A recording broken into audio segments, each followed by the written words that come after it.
And yet I would like to ask you then if you do have a private opinion on the subject of, is television possibly discouraging something that's very valuable? Do you privately feel that perhaps it is, for example, killing conversation, making it impossible for people? TV makes possible talk shows.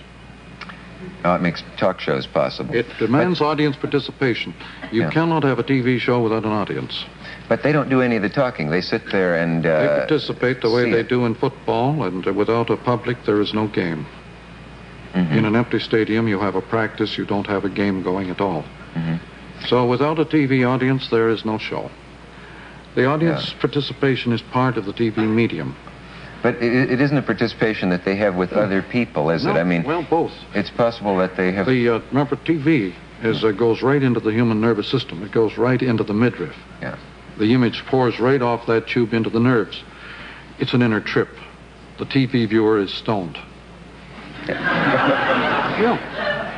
It's addictive, like your show. Yeah. But things that addict people have a bad effect on them many times. No. You can be addicted to quite benign and delightful things. Sure. Conversation included. Then would you say that it is your opinion that there is no real negative effect of television on the mass public, even though a lot of people are rather worried about it? They TV, think that... insofar as it tends to be an inner trip, certainly deprives people of outer goals and motivation toward outer goals. It drives people inward. And this is unlike the movie, which drove people outward. But TV, insofar as it drives people inward, is driving us in the direction of the Eastern world. Just as the East goes west, we go east. And this is revolutionary in the extreme. It also deprives the Westerner of much of his private identity. And this is very upsetting to many people. The loss of identity is very disturbing. They prefer, more and more people prefer this group orientation of the sort of, well, the soundlight shows and the sense of togetherness.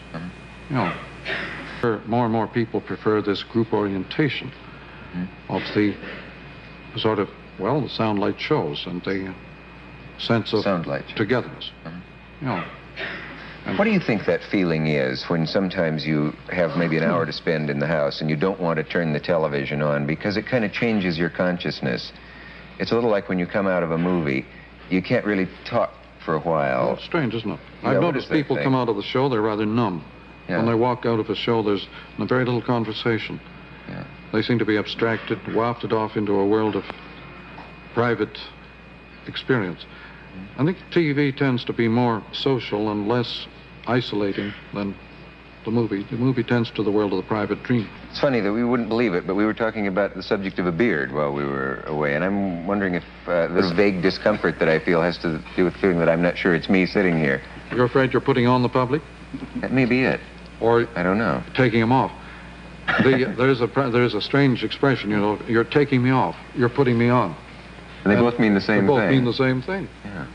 How can they be the same thing and be opposite? Baudelaire put it in that famous phrase of his, hypocrite lecteur, mon semblable, mon frère. Hypocrite, the hypocrite is a man who wears a mask, puts on a mask. And Baudelaire said, the reader is putting on my poetry and I'm putting on the reader. And it's putting on and taking off. It's consuming and producing simultaneously. They're reciprocal relationships. But it's fun and games. This is the important thing. It is a process in which you play. TV demands play.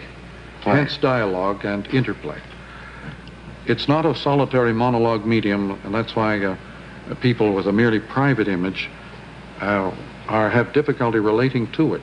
I don't think of any politician who has a beard.